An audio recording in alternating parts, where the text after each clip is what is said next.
Hello everybody, welcome back to my YouTube channel. In the last video, we discussed about the prediction and the inference. Okay, तो एक बार फिर से हम revise करते हैं कि अभी तक हमने क्या पढ़ा है। सबसे पहली वीडियो में हमने पढ़ा था कि एक जनरल फॉर्म होती है फंक्शन की fy is equal to fx plus epsilon no. This function f that will be represented by f cap. So they try to be estimate. अब एस्टिमेट करने के दो फायदे होंगे, एक होगा हमारा क्या प्रेडिक्शन और एक हमारा क्या होगा इन्फ्रेंस। इन दोनों टर्म के बारे में हमने बात करी थी पिछली वीडियो में। एस्टिमेट करने के तरीके दो मेथड्स में क्लासिफाई है, एक होता है पैरामेट्रिक और एक होता है हमारा नॉन पैरामेट्रिक जनरली। ओके, तो बात करते हैं कि parametric and non parametric method क्या होता है। पैरामेट्रिक मेथड में मॉडल अज्यूम करता है, model assume the functional form of F, functional form of F कि आपका फंक्शन एफ कैसा होगा, लीनियर होगा। अब अगर फंक्शन लीनियर है, मुझे पता है कि जनरल फॉर्म लीनियर फंक्शन क्या होता है, एफ एक्स इजिकल टू क्या होता है beta naught plus beta one x one up to beta p x p. अगर मुझे पहले ही पता चल गया कि मेरे जिस फंक्शन को मैं एस्टिमेट करना चाहता हूँ वो लीनियर फॉर्म का है, तो मैं फंक्शन एफ को क्यों एस्टिमेट करूंगा, मैं तो सिर्फ उसके कोफिशिएंट को एस्टिमेट करूंगा जो बीटा नॉट से कितने बीटा पी है। मतलब एफ को एस्टिमेट करने की जगह मैं क्या कर रहा हूँ यहाँ पे beta P plus one coefficient को पी प्लस वन कोफिशिएंट की वैल्यू को फाइंड कर रहा हूँ। इक्वेशन में वैल्यू डालूंगा, मुझे y की वैल्यू मिल जाएगी। तो क्या बेनिफिट है पैरामेट्रिक मॉडल्स का, वो पहले एज्यूम करते हैं क्या फंक्शनल फॉर्म क्या है f की, उसके बाद पूरे f को एस्टिमेट ना करके वो सिर्फ कहाँ पे आ जाते हैं, कोफिशिएंट में आ जाते हैं in case of linear function. तो अब हमें क्या करना है, सिर्फ p प्लस वन कोफिशिएंट को एस्टिमेट करना है। तो ये होता है पैरामेट्रिक मॉडल्स। ओके, तो पैरामेट्रिक मॉडल्स समझ में आया क्या काम करते हैं, लेकिन इस मॉडल की एक बहुत बड़ी डिसएडवांटेज है। डिसएडवांटेज क्या है, जो आपने फंक्शनल फॉर्म एफ की माननी है, जो अज्यूम करी है, वो बहुत रेयर होगा रियल वर्ल्ड में कि आपके original functional form of F हो।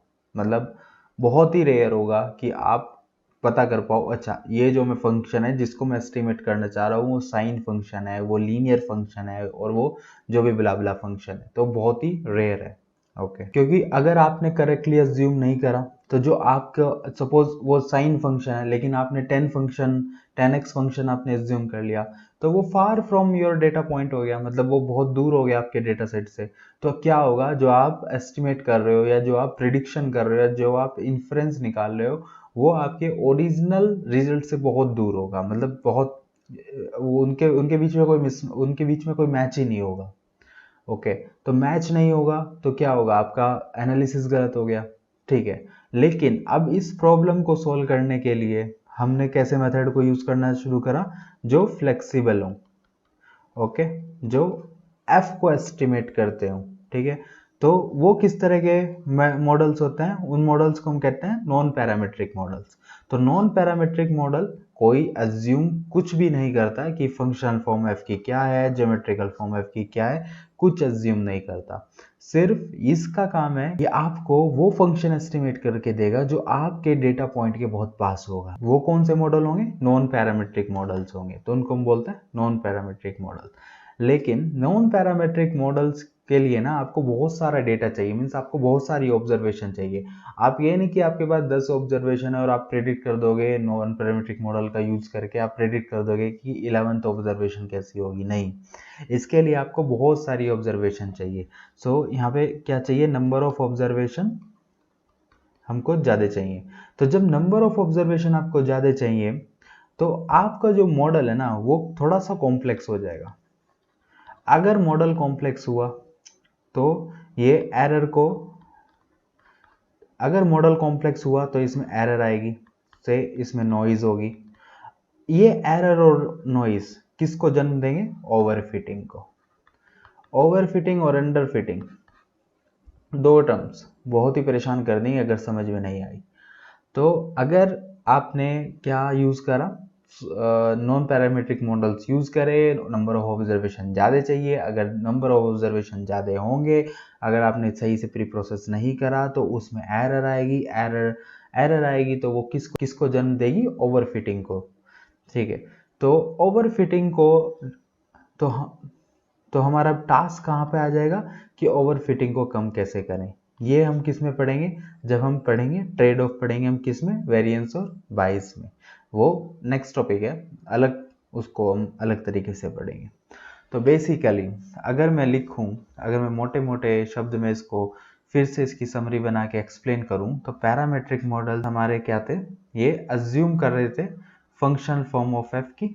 ओके, एक बार अज्यूम करने के लिए एफ को एस्टिमेट नहीं करना, अब सिर्फ कोफिशिएंट को एस्टिमेट करना है। कोफिशिएंट को एस्टिमेट करोगे तो आपके पास आपका रिजल्ट आ जाएगा।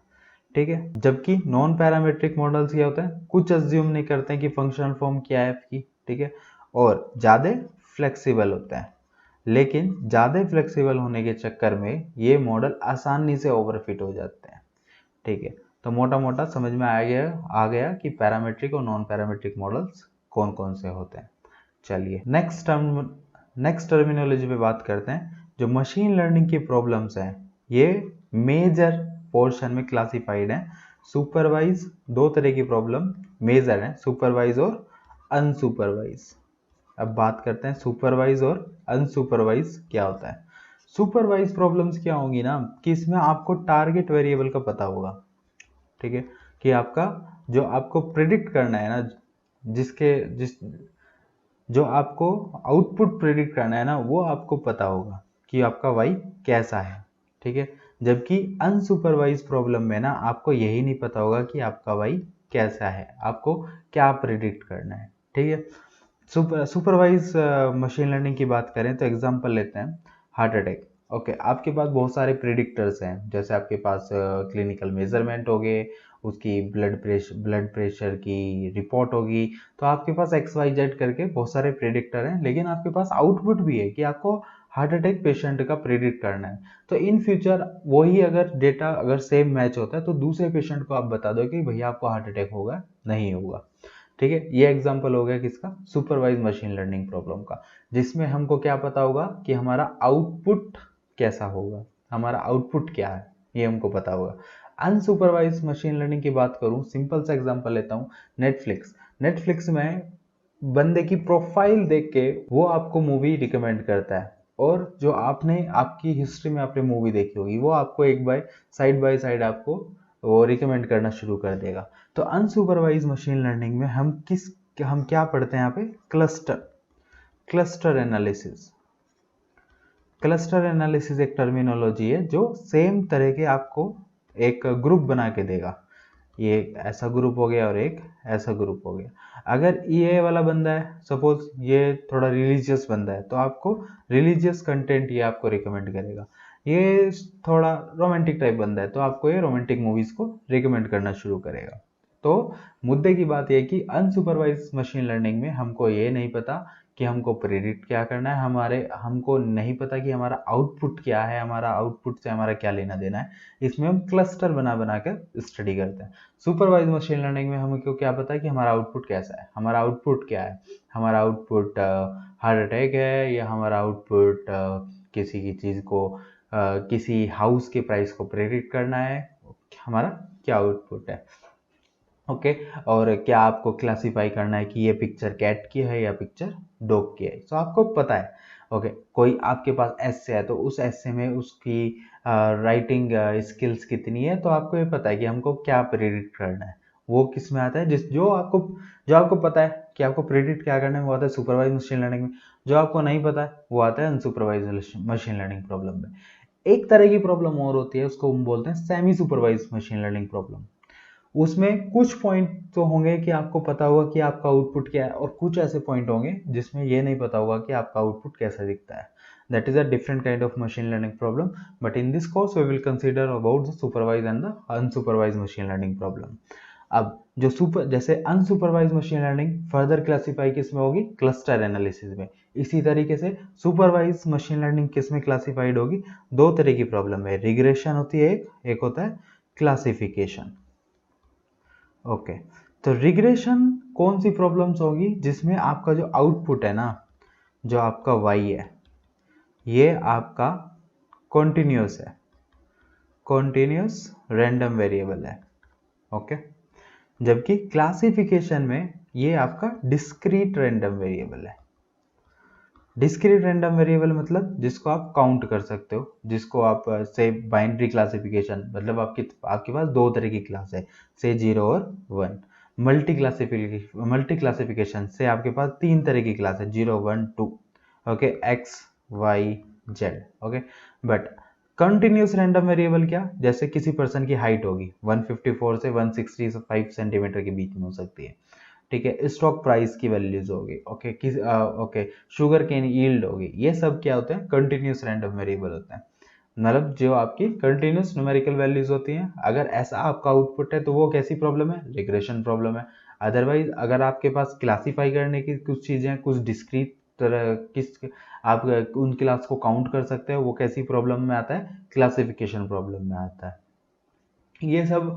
ये सब जानना क्यों जरूरी है, क्योंकि जब हम नेक्स्ट पढ़ेंगे कि रिग्रेशन प्रॉब्लम, हम रिग्रेशन मॉडल्स पढ़ रहे हैं, क्लासिफिकेशन मॉडल पढ़ रहे हैं, तो हमें सबसे पहले ये क्लियर होना चाहिए कि भैया रिग्रेशन क्या होता है और क्लासिफिकेशन क्या होता है, और ये सुपरवाइज मशीन लर्निंग में आते हैं। और सुपरवाइज मशीन लर्निंग क्या होती है, ठीक है। तो ये सब आपको बेसिक टर्मिनोलॉजी पता होना चाहिए। इस वीडियो के साथ सारी बेसिक टर्मिनोलॉजी जो डेटा साइंस में यूज़ होती है, जो छोटी छोटी जगह पर यूज़ होगी, मैंने सारी कवर कर दी है। अगर आपके पास कोई भी डाउट होगा तो आप मुझे कमेंट सेक्शन में बता सकते हो, and I will try to reply your query in the comment section. I hope you enjoy this video, you understand something, but this is basically only for the beginners. Intermediate people know about this. From the next video it will be very interesting because we're going to talk about the model accuracy, how we handle the overfitting and underfitting. Next 2-3 videos we will going to talk about that topic. So I hope you like this video, and if you like this video then please like, share and subscribe to my YouTube channel for the more videos, and I will see you in the next video. Up to that, thank you, take care, and bye bye.